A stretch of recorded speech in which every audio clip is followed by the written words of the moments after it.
Yo, what's up mga kaibigan? Nalina tayo magkwentuhan. So kanina nga ay muling tinambakan ng Minnesota Timberwolves ang Phoenix Suns. Ngunit this time nga ay tinambakan sila nito sa harap ng kanilang mga fans mismo. Ang expectations nga sa team na ito to start the season ay championship. Lalo na't combined 150 million nga ang sinasahod nila KD, Booker at Bradley Beal. Ang Suns ay down 3-0 ngayon katulad lamang ng Lakers. Against sa 151 teams sa NBA na nalagay sa 3-0 deficit ay wala pang nakakabalik. Kapag nakaabante na sa next round ng Nuggets at Timberwolves ay aangat na sa 153 teams ang nalagay sa 3-0 deficit na hindi nakagawa ng comeback. Sa ngayon nga si Stephen Curry ay nagbabakasyon, ngunit kung pagbabasehan natin ang history ng basketball na nabanggit pa lamang natin, posibleng sasamahan na nga siya ng kapwa niya all-time greats LeBron James and Kevin Durant.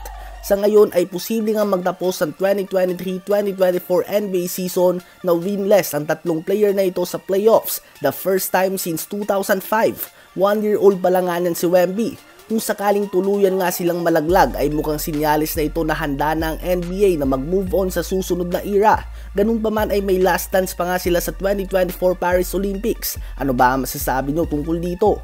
Ngayon ay tumungo naman tayo sa Los Angeles Clippers at sa Milwaukee Bucks, dalawang team na may pang championship level talent sa kanilang roster ngunit parehong nalalagay sa alanganin na sitwasyon patungo sa Game 4 ng kanilang mga respective first round series. Napakaganda nga ng pinakita ng Bucks na effort kanina sa isang very important game. Pinakita nga ni Chris Middleton kung bakit siya isang malaking parte ng championship run ng Milwaukee Bucks noon. Nagtala nga siya ng 42 points, 10 rebounds and 5 assists including ang mga clutch baskets. Ganun pa man kinapos nga sila at ngayon ay down 2-1 na sila at gaganapin pa ang next game sa home court ng Pacers. At inaasahan na out pa rin nga si Giannis Antetokounmpo sa Game 4 at ngayon nga ay mukhang may Achilles injury na din si Damian Lillard ayon kay Coach Doc Rivers at questionable pa siya patungo sa Game 4. Kapag natalo nga ang Bucks ay malalagay sila sa very bad situation, lalo na proven na kayang talunin sila ng Pacers sa kanilang sariling home court.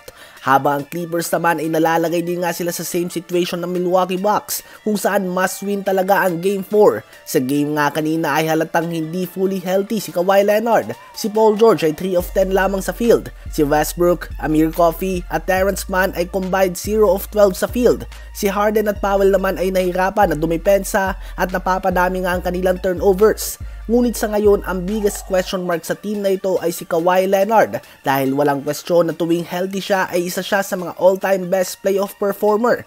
Ngunit ngayon nga ay nagiging liability siya dahil hindi nga siya makapuntos ng matino, hindi din siya makagalaw ng mabuti sa depensa at hindi itong Kawhi Leonard na nakasanayan nating lahat.